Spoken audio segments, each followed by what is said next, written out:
अस्य प्राणा प्रतिष्ठन्तो अस्य प्राणा चरन्ति च अस्य देवत्वमर्चाय मामहेति च कश्चन गणपत्यादि लोकदेवता सर्वतो गणेशाम्बिकाभ्यो नमः दयापान्ते बन्धनाय नमः कुरुभि शनि सोम समाधिकेभ्यो नमः प्रतिष्ठिताः वरदाः भवतो अदपूर्वजन्मा। चार जल से स्नान कराएंगे। नहीं जल से ये ऐसा लेंगे सुनेंगे आपको बोलिए अपना पहले हम गणेश जी को 4 बार सब स्नान करेंगे।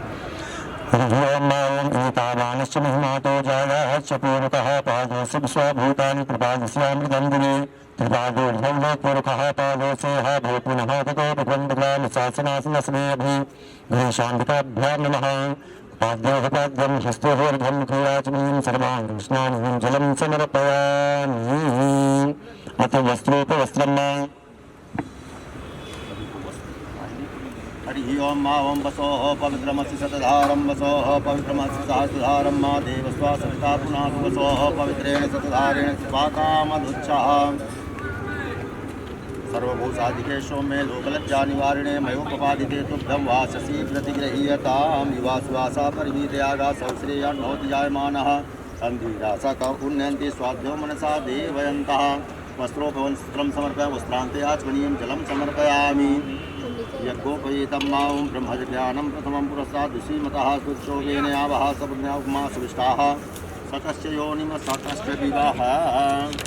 ओम यज्ञोपवीतं परमं पवित्रं प्रजापतिर्या सहजं पुरस्तात् आयुष्यमग्रं प्रतिमुञ्च शुभ्रं यज्ञोपवीतं बलमस्तु तेजः। हरि ओं मा गणपतये नमः।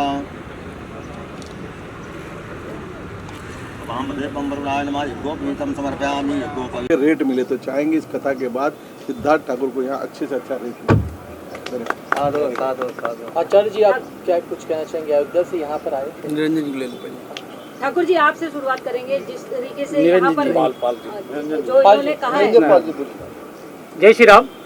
मेरा नाम निरंजन पाल। मैं आप सभी को बताना चाहता हूँ कि 22 जनवरी से लेकर 1 फरवरी तक यहाँ विशाल भव्य श्री राम कथा और भव्य कलश यात्रा और पंचचंडी महायज्ञ गायत्री परिवार द्वारा जो एक विशाल कार्यक्रम होगा और जो कलश यात्रा जो होगी उसमें 10,000 से ज़्यादा महिलाएं जिसमें भाग लेंगी और एक भव्य कार्यक्रम पूरे पालघर जिला में इससे बड़ा कार्यक्रम आज तक न हुआ है न होगा। ऐसा कार्यक्रम हम प्रभु की कृपा से और हमारे दादा सिद्धार्थ ठाकुर जी की कृपा से, महाराज जी के, हमारे भैया राम कुमार पाल जी के और हमारे कार्यकर्ता हमारी पूरी टीम इसमें पूरी मेहनत कर रही है और एक कार्यक्रम इतना अच्छे से पार हो, इसमें आने वाली सारी बाधाएं दूर हो, इसके लिए आज हमने यहाँ पर भूमि पूजन भी किया है और इस कथे से आम जनता को, सभी लोगों को इसका पुण्य मिले और सभी की मनोकामना पूरी हो। ऐसे हम प्रभु के चरणों में प्रार्थना करते हैं कि इस कथा से जो कथा सुनने आएंगे और जो घर पे बैठ के सुनेंगे, इसके पूरा लाइव होगा कथे का, और सभी को इसका पुण्य मिले, सभी की मनोकामना पूरी हो और सभी के कष्ट संकट इस कथे से दूर हो। जय श्री राम। आचार्य जी आपसे पूछना चाहते अगले साल 1 साल पूरा हो जाएगा राम जन्मभूमि के मतलब बने हुए, तो क्या बोलना चाहते हैं राम लल्ला के लिए आप सभी को पहले तो जय सीताराम, बहुत बहुत धन्यवाद। हमारे साथ में संरक्षक हैं कार्यक्रम के, हमारे बड़े भैया श्री राम कुमार पाल जी हैं। इस जगह के जो मालिक हैं वो सिद्धार्थ जी साथ में हैं। कार्यक्रम के संयोजक निरंजन पाल जी आपके साथ में हैं, जिनको आप लोग सुन ही रहे थे। मुझको लगता है कि अपने आप में 22 जनवरी एक ऐतिहासिक दिन है। जैसे भगवान राम के प्रागट्योत्सव का दिन रामनवमी है, वर्षों से जिस तरह से हम लोग मनाते आ रहे हैं, वैसे ही 22 जनवरी भी है, क्योंकि भगवान राम का 14 वर्ष का वनवास और उसमें जितनी विघ्न थी, समुद्र पर सेतु बनाने तक को लेकर के, रावण को मार करके रावण दहन तक, फिर रामराज की परिकल्पना को, लगभग इस कलयुग में 550 वर्षों तक भगवान राम की मंदिर तोड़ने के बाद में भी, और मुझको लगता है सांस्कृतिक लड़ाई की सबसे बड़ी जीत के रूप में राम मंदिर हम लोगों के सामने है। और 22 जनवरी भगवान के प्राण प्रतिष्ठा का दिन है। जिस दिन भगवान प्राण प्रतिष्ठित हुए थे राम मंदिर पर, उसी दिन से यहाँ राम कथा की गंगा प्रवाहित होना है।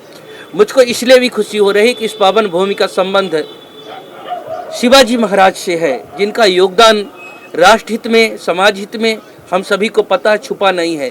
ये भूमि बाला साहब ठाकरे जी की भूमि है, जिन्होंने राम मंदिर के लिए कहा था कि मेरे शिव सैनिकों ने बाबरी ढांचा को तोड़ा है और हमको किसी प्रकार की कोई चिंता नहीं, हमको गर्व है इस बात पर। तो निश्चित तौर पर कह रहे हैं कि राम मंदिर का निर्माण अभी चल ही रहा है, पूर्ण नहीं हुआ है। राम मंदिर का निर्माण केवल मंदिर का निर्माण नहीं है, राष्ट्र मंदिर का निर्माण है। और वो पर्व, वो ऐतिहासिक क्षण जिसको पिछले साल 22 जनवरी को भगवान प्राण प्रतिष्ठित हो रहे थे, देश के यशस्वी प्रधानमंत्री जी उसके प्राण प्रतिष्ठा में सम्मिलित थे। प्राण प्रतिष्ठा में कहीं न कहीं उनका हाथ लग रहा था, मुख्य यजमान थे। हमारे प्रदेश के यशस्वी मुख्यमंत्री योगी आदित्यनाथ जी उसके साक्षी थे और हम सब वहां खड़े होकर के साक्षी थे, देख रहे थे, उसमें व्यवस्था में थे, दर्शन कर रहे थे। और उसी समय वार्षिकोत्सव जब चल रहा भगवान राम का प्राण प्रतिष्ठा का, उसमें ये राम कथा का शुभारंभ हो रहा है। तो जो मेरी मूलभूत अवधारणा है, सर्वे भवन्तु सुखिनः सर्वे सन्तु निरामया सर्वे भद्राणि पश्यन्तु मा कश्चित् दुःखभाग् भवेत्। हम सब सुखी, सबको सुखी करना चाहते हैं, सबको निरोगी बनाना चाहते हैं, हम सभी का कल्याण करना चाहते हैं। और हमारा जो सूत्र है वो वसुधैव कुटुम्बकम, पूरे पृथ्वी को ही अपना कुटुंब परिवार मानते हैं। तो सर्व कल्याण, सर्वजन हिताय, सर्वजन सुखाय की भावना को लेकर के ये राम कथा की गंगा प्रवाहित होगी। और आप जानते हैं राम कथा कल कामद गाई, कामद का मतलब है संपूर्ण कामनाओं को पूर्ण करने वाले। किसी प्रकार का कोई कामना है तो ये कथा उसको भी पूर्ण करती है, किसी का कुछ भी मनोरथ है ये कथा उसको भी पूर्ण करती है। और एक बात यहाँ के लोगों को लगता है, यहाँ जनजीवन ज़्यादा भाग रहा है, ज़्यादा कहीं न कहीं व्यस्तता बनी हुई है।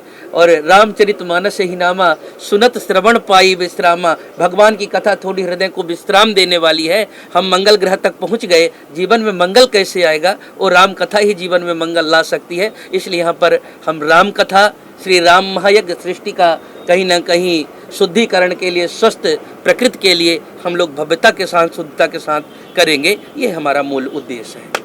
रामकुमार पाल जी को बतौर कई महीनों से आदित्य योगीनाथ आ रहे विरार जैसे क्षेत्र में, तो ऐसा देखा जा सकता है कि भविष्य में जो आपका राम कथा होने वाला है उसमें योगी जी आ सके? ऐसा कुछ अभी कह नहीं सकते। सिद्धार्थ जी, आज भूमि पूजन है, काफ़ी महाराज जी हैं अयोध्या से, क्या बोलना चाहते हैं आज भूमि पूजन के लेकर? सर्वप्रथम मैं अभिनंदन देना चाहता हूँ और शुक्रिया कहना चाहता हूँ राजकुमार जी, गुरु जी, निरंजन। ये एक परिवार जैसे हम विरार, वसई, नवाला, सुपारा, ये गांव का नाम पहले सुरपारक था, सुरपुर ऐसा करके हमारे गांव को जाना जाता था। बहुत प्राचीन देश है, देश का भाग है ये। चंद्रगुप्त मौर्य डायनेस्टी से ये चालू आते हुआ है। देवों की भूमि का बोला गया है हमारे परिसर। इधर भद्राचार्य जी, राम भद्राचार्य जी आए, अभी गुरु जी आए। ये बहुत पावन अवसर है कि हमें भी इस चीज़ का कोई छोटा सा भाग, कुछ योगदान दे पा रहे। अच्छा फील होता है। सब लोगों को मैं आग्रह करूंगा कि इसकी संधि ली जाए। हाँ, और जैसे इन्होंने बोला अपनी लाइफ में ठहराव लाए, शांति लाए, ऐसे ही मनोकामना करता हूँ। सिद्धार्थ जी, आज आपके लिए कितने बड़ी खुशी का दिन है कि एक साथ एक छत के नीचे इतने महान लोग आए हैं, अब पूजा के भी अवसर है। क्या कार्यक्रम आगे, इससे आगे क्या है, नेक्स्ट क्या प्रोग्राम?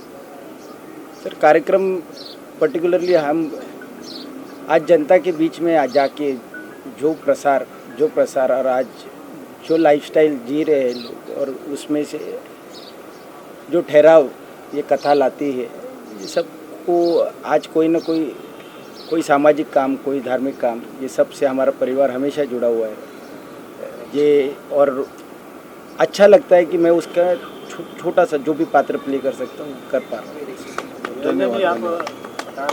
काफ़ी सिंगर आने वाले हैं, सेलिब्रिटी सिंगर, कुछ ऐसा बता? मैं आपको बताना चाहता हूँ कि 22 जनवरी जो सबसे पावन दिन है, जिसे प्रभु श्री राम मंदिर का प्राण प्रतिष्ठान हुई थी, वो दिन हम किसी ने भूलना नहीं चाहिए। वो दिन हर हिंदुत्ववादी, हर देश के नागरिक को याद होनी चाहिए। इसलिए हमने हर बार 22 तारीख को ही सुना है। हम जब भी कथा करेंगे 22 जनवरी को ही करेंगे, और हमेशा वो याद दिलाएंगे कि वो जो मंदिर हमको, जो श्री राम जी का मंदिर इतनी आसानी से नहीं मिला है, ना बना है, उसके लिए हमारे कितने कार सेवकों ने अपनी जान की बलिदान दिए। तो उनको भी जागाना, उनके परिवार को लाना, उनके परिवार को मिलना, उनको शुभेच्छा देना और उनका भी सम्मान करना, और जो शहीद हो गए उनके लिए श्रद्धांजलि करना, ऐसा करके एक पूरा भक्ति में वो कार्यक्रम रहेगा। कि जो कलश यात्रा हमारी रहेगी, जिसमें 10,000 से ज़्यादा महिलाएं पुरुष रहेंगे, जिसमें हर चीज़ की व्यवस्था रहेगी। और साथ में उसके बाद यहाँ पर संगीतमय भजन का कार्यक्रम होगा, जिसमें बड़े बड़े सिंगर को बुलाए जाएंगे, एक्टर वगैरह को बुलाए जाएंगे। और इसके बाद 10,000 लोगों का विशाल भंडारा, यहाँ प्रतिदिन भंडारा होगा। पर जब तक कथा 22 जनवरी से लेके 1 फरवरी तक प्रतिदिन भंडारा है। और इसके बाद आपको सभी को पता है कि भगवान यज्ञ से प्रकट हुए, इसलिए यहाँ पंचकुंडी महायज्ञ रखा गया है कि यज्ञ में आके सभी ने उसमें आहुति डाले और अपने जीवन को धन्य करे। कि सबसे बड़ा यज्ञ करना सबसे बड़ा पुण्य का काम है, क्योंकि प्रभु श्री राम जी ने भी यज्ञ किए थे, अश्वमेध महायज्ञ। तो हम भी एक छोटा सा भी यज्ञ पंचकुंडी कर रहे हैं और सभी की कृपा रही तो एक बार हम भी जो प्रभु श्री राम जी ने जो यज्ञ किए थे अश्वमेध महायज्ञ, वो भी हम कर पाए, ऐसे प्रभु श्री राम प्रार्थना करते हैं। चंद्रवंशी महाराज जी, एक जानना चाहेंगे, जिस तरीके से रामपाल जी हैं वो लगातार संस्कृति को जिंदा रखने के लिए अलग अलग धार्मिक कार्य करते रहते हैं अलग अलग जगहों पर, तो क्या कहेंगे कि इसके लिए कितनी ज़रूरत है आज के समय में? आज के समय में ही तो ज़रूरत है, क्योंकि हम सहिष्णु हैं। हम 3 दिनों तक ताकत होने के बाद भी समुद्र के किनारे बैठ कर के प्रतीक्षा कर लेते हैं कि समुद्र प्रेम से मार्ग दे देता है तो बाण संधान नहीं करेंगे। और उसका कहीं न कहीं हमारी सरलता को, विनम्रता को कायर समझ लिया गया और इसीलिए हम लोग लगातार प्रतीक्षारत रहे। 76 वर्षों तक हम राम जन्मभूमि के लिए कोर्ट में खड़े रहे। ज्ञानवापी काशी के लिए हम खून खराबा नहीं कर रहे हैं, हम लगातार प्रतीक्षारत हैं कि न्यायालय का जो निर्णय आएगा उसको मानेंगे। और मथुरा जो हमारे आस्था का केंद्र है, हम अपने लिए आस्था के लिए कुछ भी करेंगे। हम लगातार कटिबद्ध हैं, परंतु हम खून खराबा पर नहीं जा रहे। परंतु जिस तरह से अभी संभल की घटना आप लोग देख रहे हैं, हमको कोई बिल्कुल कहने में हिचक नहीं है। अगर हम ही नहीं समझेंगे, हम ही नहीं देखेंगे तो क्या कहेगा। तो राम का जो चरित्र है ना, वो राम का मतलब ही होता है, राम माने राष्ट्र, माँ माने मंगल, संपूर्ण राष्ट्र के हित को सन्निहित करना। रामो राष्ट्रस्य सर्वस्वम, रामो राष्ट्रस्य दैवतम, रामो राष्ट्र पिता प्रोक्ता, रामो राष्ट्रस्य मंगलम। राम ही राष्ट्र का मंगल है और राम ही राष्ट्र पुरुष हैं, भारत की आत्मा है। तो निश्चित तौर पर उन्होंने सनातन संस्कृति के लिए, देश के लिए, राष्ट्र के लिए जो विवेकानंद जी ने किया है, जो मर्यादा पुरुषोत्तम भगवान राम ने किया है, जो अन्य महापुरुषों ने किया है, हमारे सेनानियों ने किया है, हम सबका कर्तव्य है, करते हैं और करते रहेंगे लगातार। Thank you.